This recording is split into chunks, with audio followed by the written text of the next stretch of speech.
What if the most valuable treasure in history wasn't buried by pirates, but vanished in plain sight during the world's biggest conflict? Billions in gold secretly smuggled, melted, and hidden by governments, banks, and shadowy networks that still guard their secrets today. Imagine tons of national reserves meant to back currencies ending up financing war machines, laundered through neutral countries, or buried in forgotten tunnels, with some caches potentially worth fortunes still undiscovered. This isn't adventure fiction, it's the chilling true story of how gold, humanity's ultimate safe haven, became a weapon in hidden financial battles. Stay until the end, because the darkest revelations come last: controversial roles of supposed neutral players, allegations of repurposed loot fueling cold conflicts, and the unsettling lessons for your own assets in today's unstable world. These explosive details could change how you protect your wealth forever. This precious element has transcended mere materiality for millennia, serving as the premier preserver of worth, underpinning vast dominions, and quietly observing humanity's most profound transgressions. In the turmoil succeeding the mid-20th century global confrontation, unprecedented volumes exchanged covertly. Reserves belonging to administrations, monetary authorities, subjugated territories, and ordinary holders disappeared into unacknowledged repositories.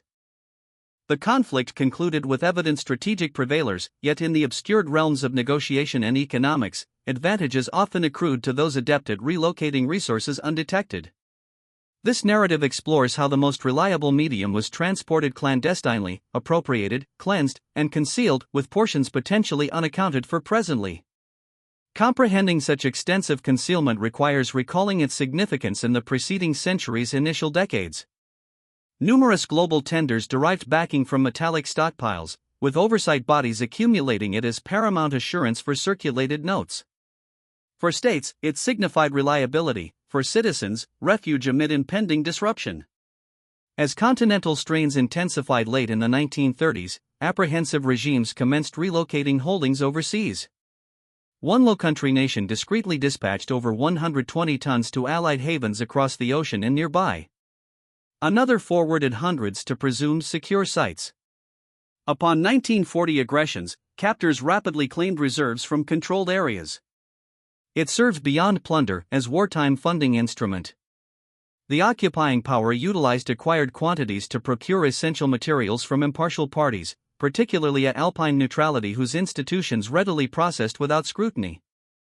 A notorious instance involved the Second Nations' 198 tons entrusted to a neighboring depository pre-invasion. Following that fall, shipments ostensibly for safeguarding reached a Western African harbor under aligned administration, subsequently reverting to aggressor control, bolstering operations. Alternative approaches included a Eastern European state's audacious extraction, routing via southeastern paths in Anatolia to transatlantic safety. Nonetheless, substantial volumes in dominated zones fell to occupiers, often reformed, remarketed, identifiers removed to obscure provenance.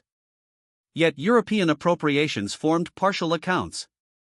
Concurrently, an Eastern imperial force conducted parallel acquisitions across its Asian domains, China, southern regions, archipelago, encompassing metals, gems, artifacts, post-war referenced under floral code names. Allegedly stashed in concealed chambers and passages, particularly insular sites, for future access. Though elements veered legendary, substantiated indications suggest notable amounts sequestered without formal reclamation. Operations similarly merged conquest with systematic extraction. By 1945, advancing counterforces prompted frantic relocations or burials. Discoveries ensued via specialized recovery units revealing not solely cultural items but vast metallic deposits in subterranean facilities and concealed storages. A prominent alpine mine yielded over 100 tons in bars, coins, notes amid invaluable works. However, retrieved portions represented minorities, majorities already dispersed via exchanges, neutral conduits, or unknown interments. The tale transitions post-war to emerging rivalries. Devastated landscapes, redrawn boundaries, nascent ideological divides created environments for unattributed resources integration into evolving hierarchies. A 1946 multinational body formed to reallocate finds to origins, handling approximately 336 tons over operations. Relative to estimated wartime seizures in thousands, recoveries proved limited. Remainders integrated private holdings, undeclared official accumulations, or transnational channels. Neutral participants, notably the Alpine state, drew scrutiny. National and commercial entities acquired vast sums from aggressors wartime. Portions possibly pre-conflict legitimate, yet substantial evidently sourced inappropriately from territories or afflicted populations. Late-century inquiries verified informed transactions with prolonged confidentiality. Comparable claims targeted Iberian, Nordic, Anatolian intermediaries facilitating flows. Subsequent decades witnessed clandestine initiatives partly sustained via unlinked resources. In bipolar divisions, traceless mediums proved essential for supporting alignments, influences, or stabilizations across continents. Assertions linger regarding diversions to counter-ideological efforts.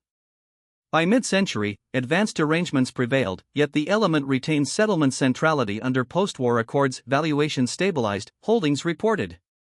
Informally, discrepancies likely existed, certain incorporations carrying obscured pasts. Recipient major powers assimilated wartime inflows sans origin disclosures. Rebuilders prioritized continuity over provenance queries. Mysteries persist, contemporary announcements occasionally surface: forested deposits, tunneled transports, submerged consignments. Many unsubstantiated, yet authentic instances affirm substantial 1939 to 1945 losses without reclamation, equating contemporary billions. Symbolically, crises suspend conventional possession and ethical norms. Contemporary relevance lies in relocation methodologies, rapid transference, intermediary cleansing, veiled structures employed presently by states, enterprises, persons. Turmoil redirects rather than destroys, re-emergences favor capable concealers. For holders, caution, perceived immunity to erosions, disruptions, failures hinges on custody and oversight. Wartime institutional storages offered no safeguard against seizures. Peacetime jurisdictional shifts or restrictions pose parallels. Post-war concealments exemplify vulnerability amid disorder. Precedents rhyme, stressed globals blur legitimate and appropriative boundaries. Unrecovered quantities attest fragility when orders invert. Amid electronic tenders, decentralized alternatives, fluctuating alignments, query not possibility but velocity and detection. Pattern recognition constitutes protection. If this altered outlook, subscribe. Chronicles illuminate directions.